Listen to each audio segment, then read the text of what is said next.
Hey guys, what's going on? Welcome back to the channel. Today I'm going to be driving around the Trax E Revo 2.0. I don't know why I said it like that. I just kind of started messing up.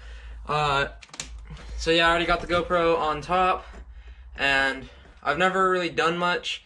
I've showed you guys this angle one time, and that was during a makeup video, just showing my new intro and outro, which I actually never used those.